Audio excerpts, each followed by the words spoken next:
So ayun na nga, minsan nakakapagod na rin nung magbait-baitan ba? Real talk lang. Kasi sa sobrang dami ko na kasing sa sobrang active ako ngayon dito talaga sa Facebook, sa kakapost, sa kakagawa ng reels. Minsan sa sobrang dami mo na nakikitang ang dami po actually nagme-message sa akin na nanghihingi ng ganito, nanghihingi ng ganito. Actually, to be honest po talaga, hindi po ako madamot. Saka hindi rin alam ng buong pamilya ko at alam po ng mga kaibigan ko yun talaga na kahit kailan hindi ako madamot talaga. Pero minsan kasi nakakawalang gana kasi kadaming mga content creators na yung nagme-message na walang bigla-bigla na humihingi ng pambili ng sa anak nila, ganitong na pambili ng paggamot ng nanay nila, ng tatay nila. Naintindihan ko naman po yun. Actually, sa totoo lang, naintindihan ko yun. Gustuhin ko mang tumulong sa totoo lang, pero ayoko kong pilitin kasi yung sarili ko na na magbigay na hindi siya bukal sa loob ko. Kasi pag tinitingnan ko kasi yung reels nila, ang gaganda naman ng reels nila, gala ng gala dito, gala doon, tapos nakikita ko naman parang ang sasarap na pagkain nila. May iba naman nakikita ako talaga na na ang gaganda rin ng reels nila na para bang hindi mo akalain na naghihirap sila talaga. Tapos magugulat ka na lang nanghihingi ng ganito. Sir, nagme-message ng sir, ito wala sa hindi sa I'm just ranting. Kasi alam nyo, lahat naman tayo dito sa gumagawa talaga gumagawa ng Facebook at gumagawa ng reels dito at nagre-reels talaga at nagfe-Facebook.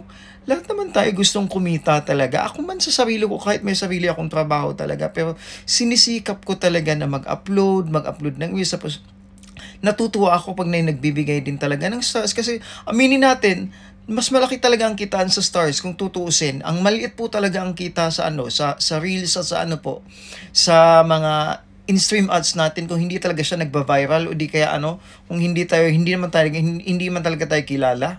Sobrang liit po talaga. Kaya sobrang dami talagang nagla-live kasi alam nilang madaming nagbibigay ng stars. Maraming kahit papano pag dumadaan sa wall ng iba, lalong-lalo na naghahanap sa nakikipagkaibigan talaga sila sa mga matataas na content creators. What I mean is, mga generous talaga na tao. Kasi may mga tao talagang generous. Honestly, isa ako sa mga tao na yun. Pero minsan kasi, mas okay kasi magbigay tayo ng bukal sa loob natin. Tapos, naiirita lang ako in some way na ang hirap na din kasi magbait-baitan lang. Kasi ako mabait ako na tao, pero pag ako naman yung naiirita na, sabi ko, nakakapagod na rin magbait-baitan. Na, yun nga, sobrang dami talaga, hindi isa, hindi dalawa, tatlo, apat. Minsan kasi, parang buong pamilya na ata nila, gusto nilang iasa sa'yo. Parang sabihin na, ano ba? May iniwan mo kayong pera sa akin. Hindi naman sa pero naman, pare-pareho naman tayong nagsisikap. Kaya, sa lahat po ng kapwa ko content creators, huwag niyo pong isipin just because nagbibigay ako ng somehow, may minsan nagbibigay ako ng malaking star, may minsan na ganit na nagpapaulan ako ng hindi naman ibig sabihin na sobrang dami ko na talaga nagkataon lang na meron. Tapos yun nga, nagsisikap din po tayo. Kaya, wag po nating, ang problema kasi sa Pilipino, wag nating ugaliing iasa sa ibang tao. Pag nakikita tayong pwede nating hingian talaga, na lahat na lang na pwede naman nating pagtrabahuan, o pwede naman nating gawa ng paraan. Ganun po. Magsikap po tayo sa tamang paraan po. Wag po nating iasa sa ibang tao ang makailangan po natin. Okay? Peace and love, light and lang po, peace po, tapos love and light lang po.